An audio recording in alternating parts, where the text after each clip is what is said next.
But today we have a special guest.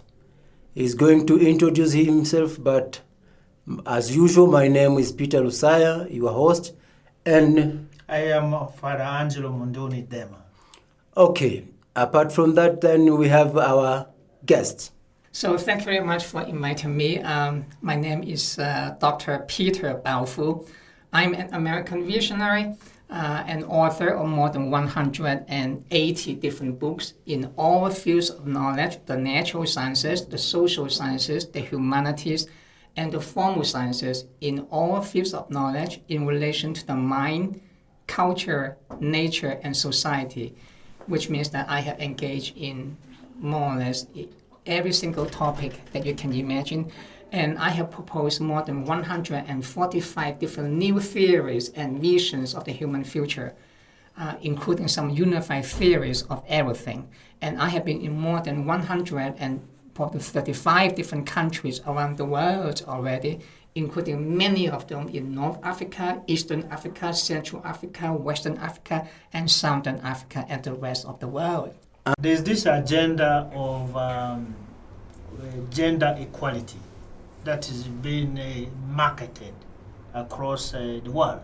Mm-hmm. Sometimes it becomes as a policy. Uganda is losing funding from global donors because Uganda has taken a stance, a very strong position away from recognizing people who are gays and lesbians.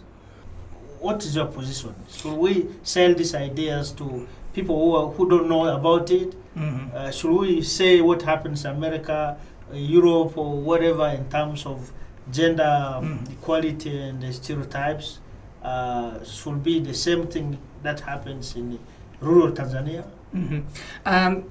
Let me first by saying that I do not favor either side. It's the same question about Gaza or about the Ukraine and all that. I always said that I don't side with either side. But my point over here is that be careful about those value judgments because they are very Western-centric. And there are some good reasons for that. One reason is what I just said in the context you asked about Congo and all that. Why do they ignore you? Well, because you don't have the power. They are much more powerful than they are. If you look into human history, all the major powers, when they are dominant, they exert their cultural values on everyone else. They impose on them, whether you like it or do not like it, because they are the imperial power. Why did they colonize you?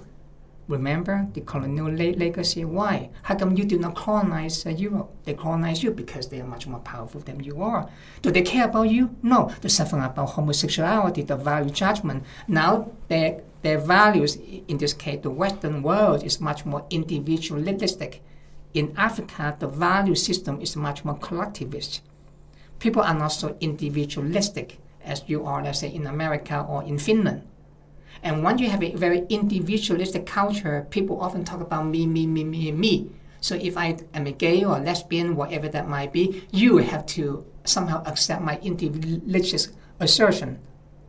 But in other African countries, for example, or in Asia and in Latin America, the culture is much more collectivist. People don't think in terms of one person for the entire group. That's why you talk about Uganda, for example. One of the major arguments by Uganda, the president, is that the reason we object the Western imposition is because many of those values are very individualistic. And we Africans, we don't think like that. We think about the totality, and that's not good for our community. So this is a question of clash of different values and beliefs. So, and they will impose on you. But can you impose your African values on America, on Italy, on France? Can you tell them tomorrow, say, no, I think question, that maybe you should go to London tomorrow or go to Italy, go to Washington, D.C. and New York and say, oh, excuse me, I think that you should reject all these homosexual values or we will cut off aid to your own country. Now, you should stop all this racism against Africans in America or in London or in Paris, or we should send the Marines in. Can you do that? The answer is no, because you don't have that power. But they can do the same thing to you. They can say, yes, you don't do that, your foreign aid, cut off, nothing. So can you pay for it? If you say, no, we don't need your aid anymore, we become self-reliant, okay, that's okay, the resolution. But many of those people, like your Kenya is a good example. Kenya is supporting the U.S. on behalf of Israel. Why? They need money from Western powers.